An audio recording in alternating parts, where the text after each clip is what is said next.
Hello everyone, I am Dr. Sangeeta, Assistant Professor of Physics in Chandigarh Group of Colleges. I am going to begin this lecture series with the title Semiconductors from Theory to Applications. If we will talk about the semiconductors, so these are the electronic materials which have the conductivity lies between the conductors and the insulator, and these materials have vital role in today's electronic devices. For example, in LED, computer, laptop and other smart devices that you are using right now. Think for a while about all the electronic devices that you have used in the last 24 hours. I am sure the number is many, and all of them has the important component which is made up of the semiconductors. So we cannot think about the modern electronic life without the semiconductors. Although that's true that there are some electronic devices which can be made by using the vacuum tubes, but recent advancement in the last 50 years of the semiconductor, they have made the electronic devices faster, smaller and more reliable. So let's start this lecture series on the semiconductors from theory to the application. In this lecture series, we will have a journey from the understanding of semiconductors by using the band theory, which basically defines the band diagrams and band gap, and all the way to the edge of the applications of semiconductor and back to the electronic devices working using the band diagrams. So I have divided this content into 5 lectures.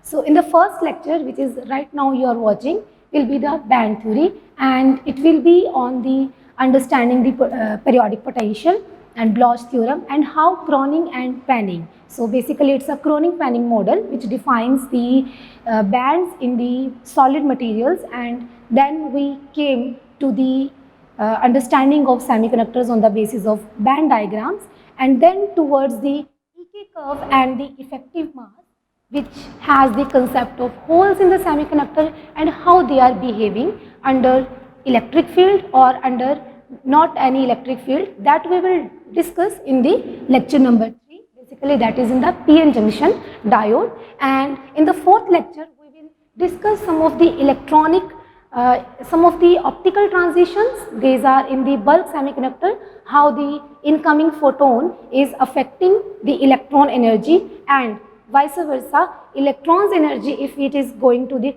higher energy band and after some time or after stimulating, if it is coming back, and how it is giving the photons in the output, and how these frequencies are depending on the band gap. And in the last 5th lecture, which is yet very important, the closing lecture of this lecture series, that will be on the applications of the semiconductor. These are in the electronic devices, or we can say the optoelectronic devices. So let's begin the first lecture, that is the band theory.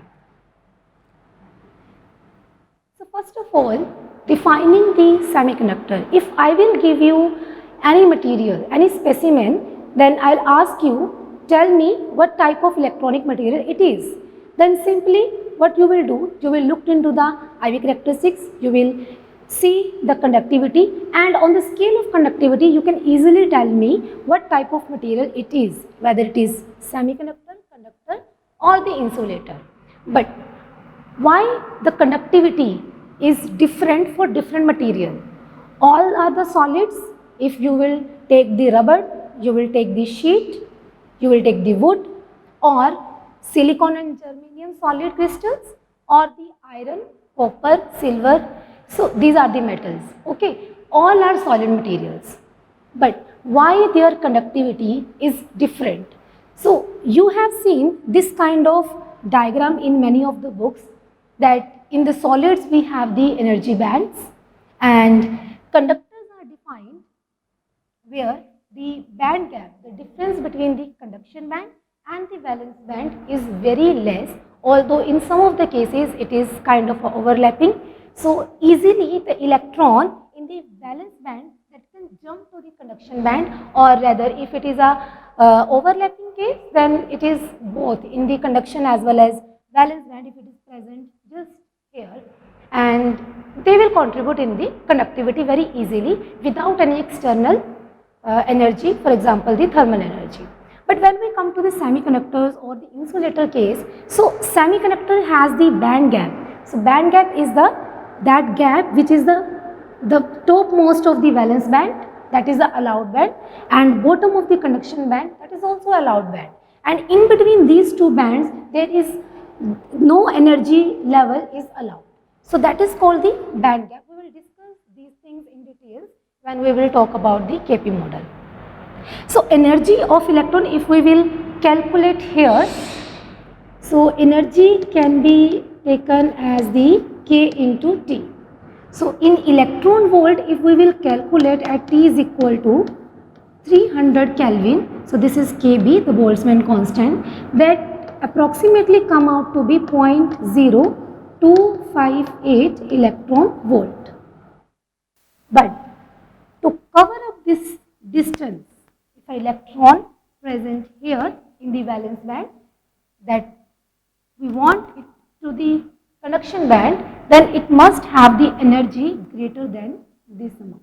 Whatever, if it is a silicon, then in the case of silicon, we have different band gap like 1.1 electron volt, and for the germanium, we have 0.67 electron volt. So, an electron with this energy at room temperature cannot go to the conduction band, so it cannot contribute in the conductivity. Very simple. Okay. So when we will come to the insulator part, so providing this much energy to the electron present here using the thermal energy only, it's not possible. If in case we will apply, for example in the case of plastic or rubber, the material will melt.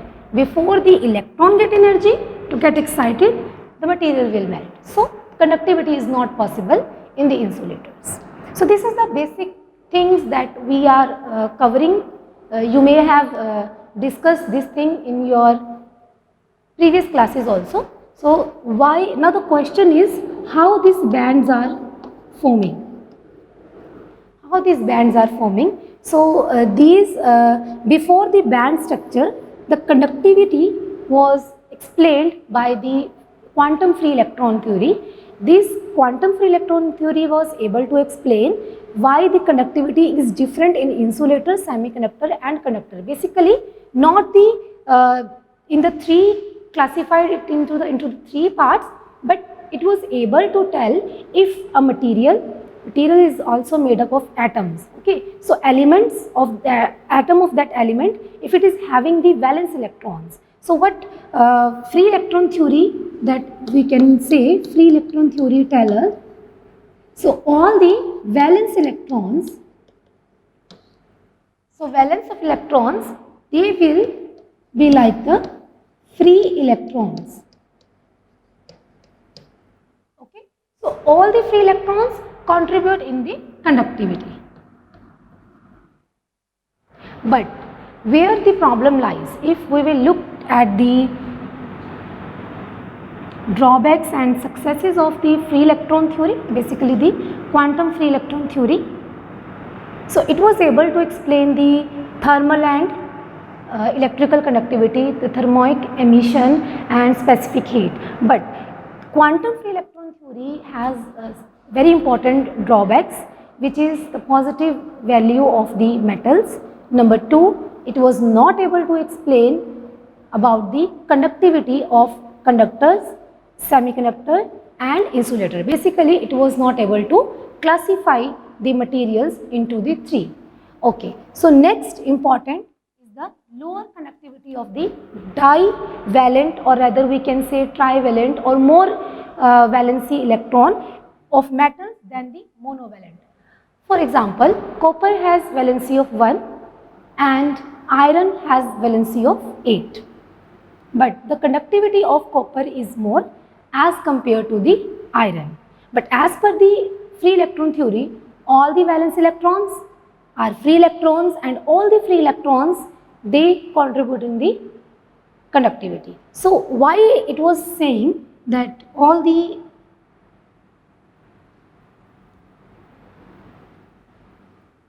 So in the quantum free electron theory, so if we have a solid material, it is in one dimensional, it has 0 to L length. So there are some ion cores present inside the metal. So we have considered one dimensional array. Okay.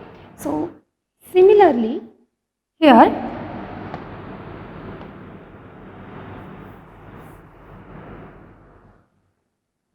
we explained the one-dimensional array of the solid material as a one-dimensional potential box, and inside the electron it is free to move without any potential. So it will just come back through the boundaries only, and inside this potential box the potential is 0, and on the boundaries it is infinity. So it treated all the material, the whole material, as a one-dimensional potential box. And if we will talk about the three-dimensional, so it is the problem is converted into the three-dimensional, and the result we get that this kind of problem has the discrete energy levels. It's like this. So n is equal to 1, n is equal to 2, n is equal to 3, n is equal to 4. These are the discrete energy levels. But how this kind of solution was not able to differentiate between the electronic materials. So where the problem is lying, as we discussed this point also, that lower conductivity of divalent metals as compared to the monovalent. So where the problem was lying? The problem was inside the defining the potential. So the free electron theory was telling us that the electron is free inside the solid and it can move anywhere. So why it was considering? Because when the electron is, for example, it is here. For example, the electron is here, and the interaction between this electron and this ion core is same, and when it is coming to this point, again it is same. When it's coming to this point, again the potential is same. So in this way, since the electron and ion core both are having, if one element, both are having same charge, rather the charges are opposite in sign, so it considered that potential is uniform. It is uniform and it is constant. So since it is constant, it has negligible effect on the motion of the electron, and then so insignificant of this interaction, because of this the V was considered at 0. But the reality is different. Whenever the electron is coming close to the ion core, it is actually experiencing the different kind of potential, and because of that the motion of electron is getting affected. And this answer was given by using the periodic potential. So let's come. So before discussing the periodic potential, let us discuss another important thing, that the formation of bands. Why the formation of bands is considered in case of the any material. So here we have taken the example of the silicon, and if we will look at the silicon atoms, it is having the 14 electrons. 2 electrons are in n is equal to 1 energy level, 8 electrons are in the n is equal to 2 energy level, and there are 4 which are the valence electron. The remaining valence electron are in the n is equal to 3 energy levels, and they are also involved in the chemical composition also, when forming the covalent bond with other metals and making the solid crystal. Then this 4 remaining atoms has the states 3s and 3p. So 3s is corresponding to n is equal to 3, L is equal to 0, and having this pin half and plus, and then n is equal to, for n is equal to 3 and L is equal to 1, for 3p state we have 6 vacant energy states. So in this we can see here in the diagram that as the interatomic, so this is basically about the interatomic distance.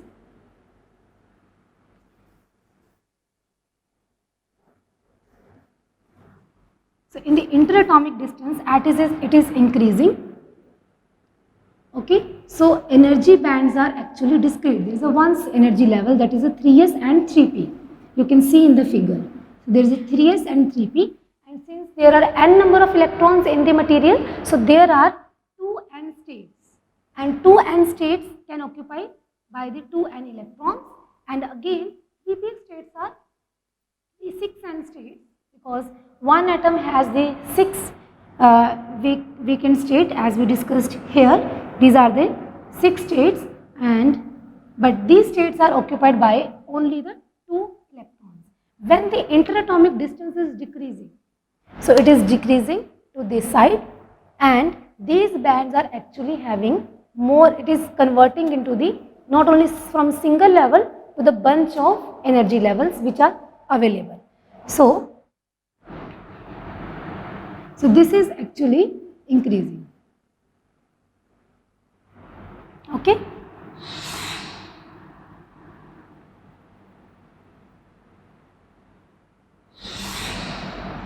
And if I will extend it, and then,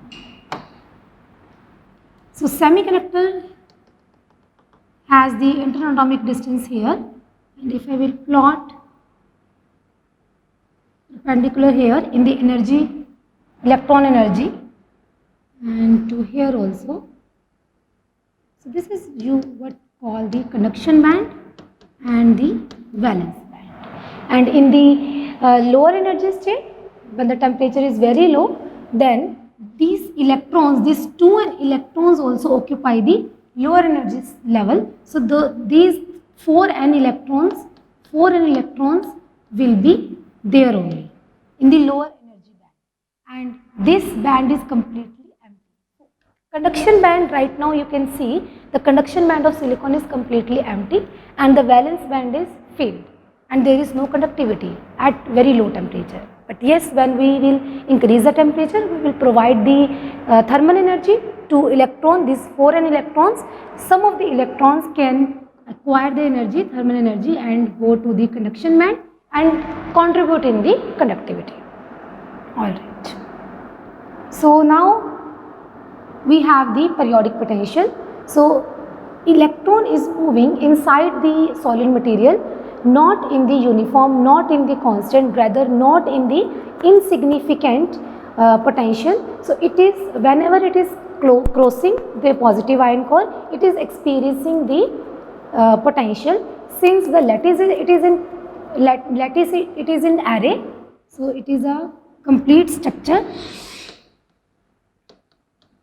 So distance between the two atoms, it is fixed. For example, it is A. Then whenever the electron is coming, if it is here, then again it is here, then again the another atom will come after every A. So there is a periodicity in the lattice, as the lattice is in period, okay, and we have this periodic potential which is in the periodic. So now we have the periodic potential. So whenever the electron is crossing each ion core in the solid material, it is experiencing the different potential, but this potential is in periodic, and it is seen whenever it is coming close to the another and to the another ion core. So why it is happening, why we have such kind of behavior, that is discussed here. So for example, if we have single potential barrier, suppose it is 0 to A, then the potential is V0. Okay, so this kind of potential box has the solution of the single energy states, basically the discrete energy states, as discussed by the quantum free electron theory. So if I will draw here, so you can see if it is one discrete energy states, suppose energy 1, state 2, but so this was all about the non-interacting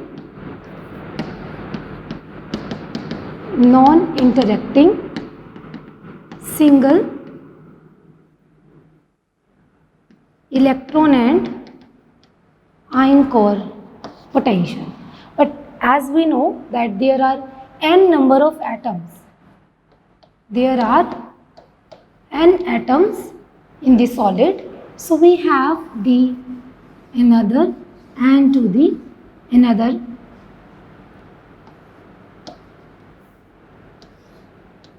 potential barrier, and each of having the width A, since we have the atoms in the periodic. So when the two systems are interacting, so instead of single energy level, these energy level will be converting into the two energy level.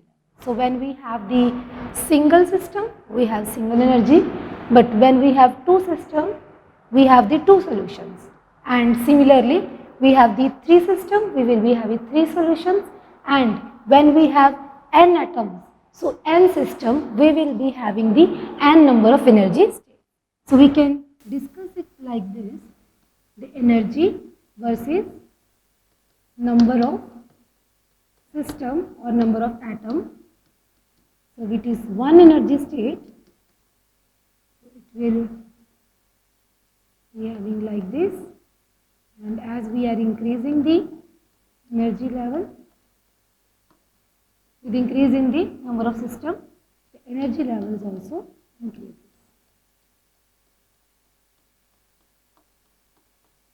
So we'll have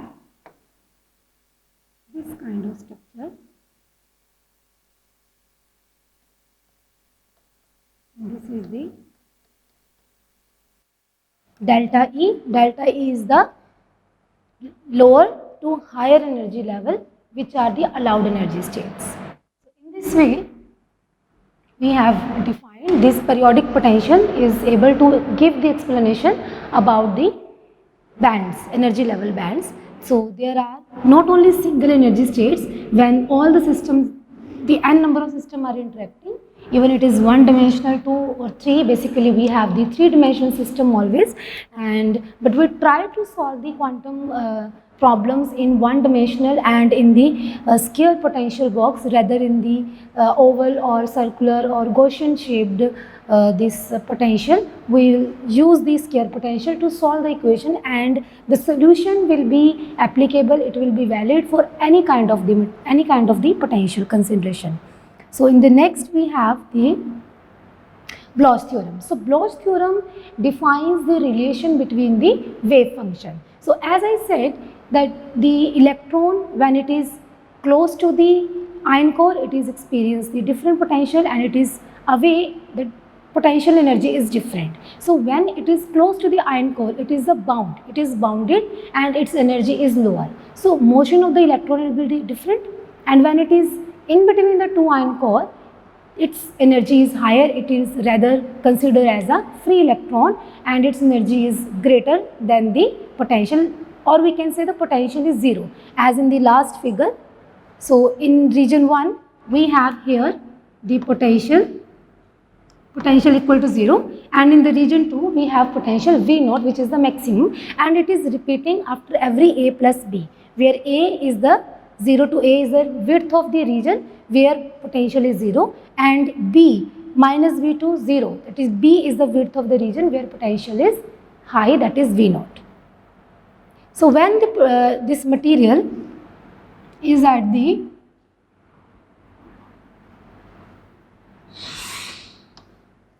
so we have two regions, region 1 and then region 2. So here V is equal to 0, V is equal to V0. So when the electron is here present between the two regions, that is at the boundary, then the wave function of electron, how it is related to each other. Since the electron is in different potential, their motion is being affected. If the motion is different, then that means the wave associated with the moving electron will be different. So the wave function, how the wave function is related to each other. So we have periodicity in the potential, Vx is equal to Vx plus A, then the one-dimensional Schrodinger equation corresponding to the Vx potential. Okay, so we have here only V, which is the, basically you can write it as a Vx, and the solution of this kind of Schrodinger wave equation, it has the wave function psi of x is equal to exponential eta kx, which is basically a plane wave, and the periodic function, which is the Bloch function, that is uk of x, and it is similar to the periodicity of potential. It has the periodicity in the Bloch theorem, that is ukx is equal to uk of x plus a, and if we will put the same, we will use the same equation for Vx plus a, then we will come to this solution that psi of the wave function of the electron, it is in this region, region number 2, if it is, for example, the complete it is A.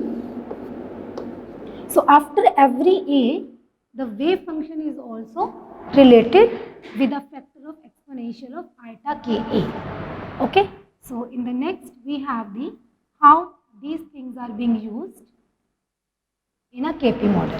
So Kronig-Penney model gave us the description about the potential, about the periodic potential, and using this periodic potential and the Bloch theorem, it gave us the concept of how the bands are forming. So earlier that we have discussed, that was based on the quantum mechanics, but now how KP model has considered it. So it has considered similar to the periodic potential region 1 and region 2, and then for both the region it has defined the Schrodinger wave equation, and here we have defined the two real quantities, that is alpha and beta, where alpha is equal to 2m e by h bar square, which is basically this part.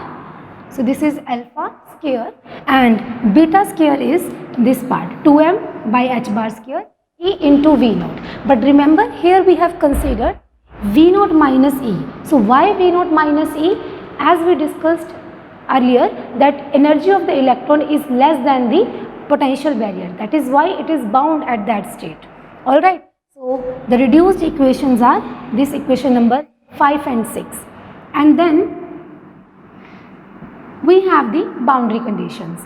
So boundary conditions, that x equal to 0, so in x equal to 0, this line, the wave function psi 1 and psi 2 both are same and equal, and of course their derivation is also continuous. So derivation of psi 1 and psi 2 both are equal at x equal to 0. So at that time there is no problem while we are equating the wave function 1 and 2, but when we are coming to the second boundary condition, here we have x equal to a.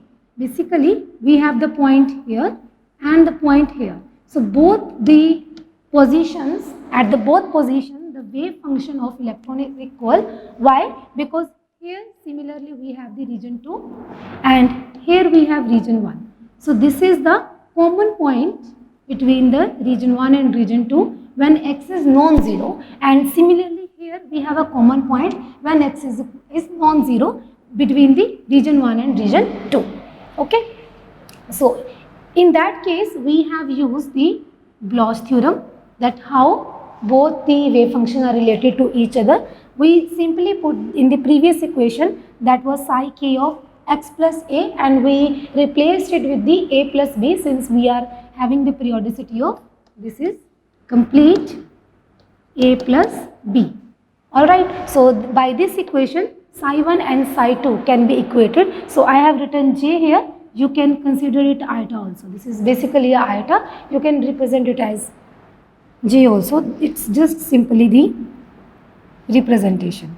So in the next we have the consideration of the wave function, that psi of, this is psi of 1 is equal to u1, where k is equal to 1. Okay, so that wave, that Bloch function, that uk, here we have considered the 1, the wave function 1 and wave function 2, and this kind of the wave function can be written as, this Bloch theorem has the form of, in the form of some of the coefficient, that is a and b. Then for Bloch function u2, we have c and d. So we have 4 unknowns quantities, these are the coefficient, and to find out this we have only one way, that applying these boundary conditions. So by applying these boundary condition and using the Bloch function, we will be having the 4 equation with 4 unknown coefficient, and to solve these unknown coefficient we can put this that determinant of 4 equation equal to 0, and by doing so we will get this equation. So beta square minus alpha square divided by 2 alpha beta sine hyperbolic beta b sine alpha plus cos hyperbolic beta b cos alpha a. So we have alpha a is equal to cos k a plus b.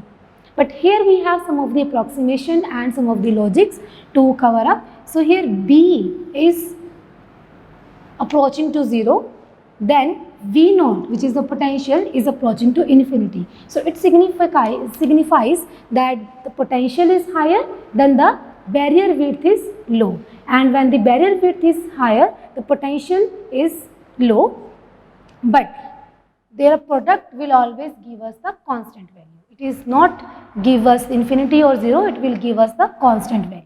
So under these circumstances, if b is approaching to 0, okay, so then beta b, if beta b is very less, which is the angle, if theta is approaching to 0, then sine theta is equal to theta and cos theta is equal to 1. Okay, so we will put these values in equation number 9, and of course the beta is much greater than alpha. Why it is much greater than alpha? Because beta, what is it was representing? It was representing the V naught minus E. Okay, so potential is much greater than the energy, and alpha was representing the energy of the electron. So since V naught is greater, that we have considered beta is much greater than the alpha, and by using these things we have reduced beta square minus alpha square into beta square, and we have 2 as it is here, sine alpha a and alpha a. So we have multiplied and divided this equation with alpha a and alpha a. So this alpha is also crossed, and this is beta b, actually this is also crossed with the denominator, and this is equal to 1. So and this is equal to only beta square. So we have reduced to this equation, and of course a plus b, since b is very small, so a plus b will be reduced to the Ka only. So this is, we have the Kp equation, and here P is the binding power of the iron core, that how strongly the iron core can bound the electron when it is crossing that iron core. Okay, so this P is equal to beta square AB divided by 2. So if we will put the value of beta square here, then we will have the value of this power, binding power, in the form of the V naught. So here we have, this equation is called the Kp equation. So this equation is called the Kp equation, and P is the beta square AB by 2, and if V is much greater than E, then we have considered V naught minus E as V naught only, and by putting the value of beta square we will get the value of the binding power, that is mV naught divided by h bar square into AB. So when the potential is high, then the binding power of the iron core is high.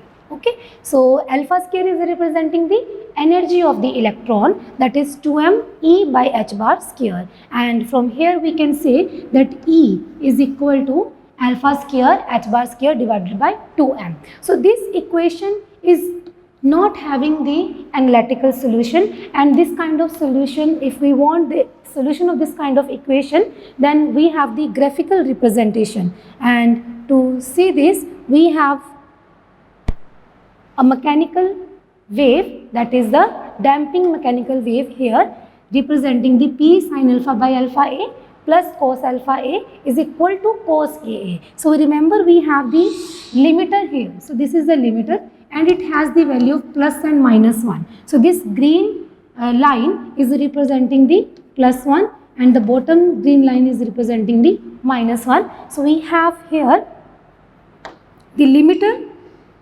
to the the limiter to the continuous wave. So if we will look into this equation only, the wave is continuous, but it has a limiter. Since it has a limiter, so the value which is lying beyond this plus 1 and after this minus 1, these are having no solution or they will not exist. So only that I am highlighting with black color, this wave is, or we can say this segment of this wave is having the solution only, and corresponding to this value of the wave, we have the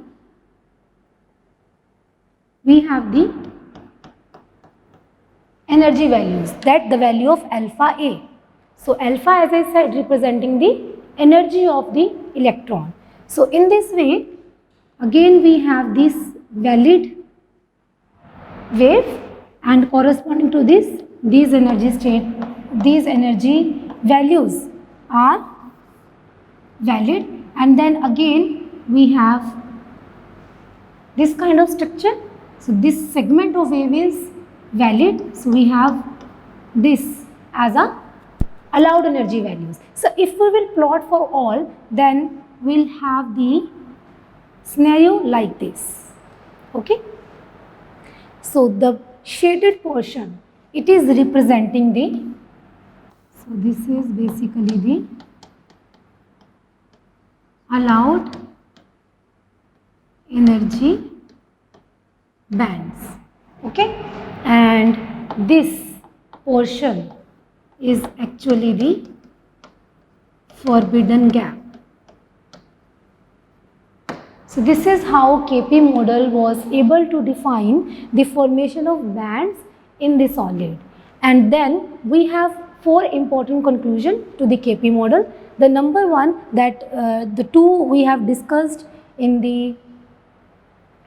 this diagram as well, and you can see the width of the allowed energy bands, it is increasing when we are increasing the alpha A. It is increasing towards the, from this is the 0 value, increasing to the positive, increasing to the negative. Okay, so the width of the energy band which are allowed, it is increasing, and the width of the forbidden gap, it is decreasing. And after this point, so you can see the wave is already in between the plus minus 1 limiter. So all the energy values are announced. So if after this specific value, all the energy will be considered as a continuous. And another important point, since the energy bands are close to each other, they appears to be continuous, but actually energy is always discrete, and it has the values just after one another, and the spacing between the levels is very less, and that's the reason it appears to be continuous, but it is discrete. So the 2 of the conclusion that we have already discussed, that the wave has a limiter and it is forming the allowed as well as forbidden gap, and the value of the width of the allowed energy band, it is increasing with increasing alpha, and the forbidden gap is decreasing with increasing the alpha. The third important conclusion is that when the P is very large, for example, we have the potential barrier very higher, and at that stage what we will be having, P will be much greater. So as we know, the P is representing the V naught, V is high, then P is high. If the value of P will be high, we can see this scene as if this is the case. Okay, so this side we have P. So if we will have a very large P, the limiter will be at very low, and this state, if it is visible clearly, I hope so. So this is representing the single level here. So higher potential, we have the discrete values, discrete allowed energy bands, and for that band, when alpha A is equal to plus minus A, so we have here this value is alpha A, this is pi, then the next will be on 2 pi, then another one will be on 3 pi. So alpha A is equal to plus minus n pi, and of course it will be in the negative side also, and cos alpha A will be equal to the plus minus cos n pi, and then we have the value of alpha. So this is representing the energy of the electron when it is very much bound.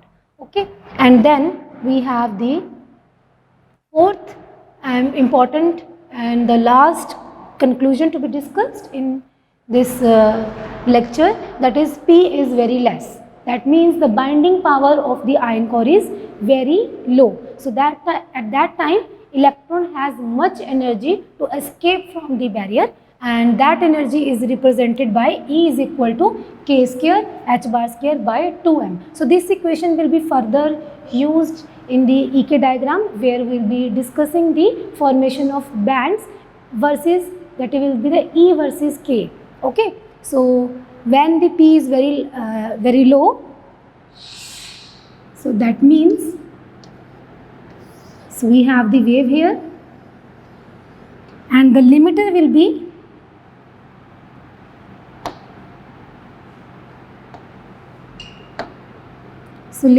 be above it. That means all the states are valid. Okay, so this is the extremities of the periodic potential and the binding power of the ion core. So this is what we have up to today, and we'll discuss another EK curve and the concept of holes, that is by using the effective mass, in the next lecture. So thank you so much.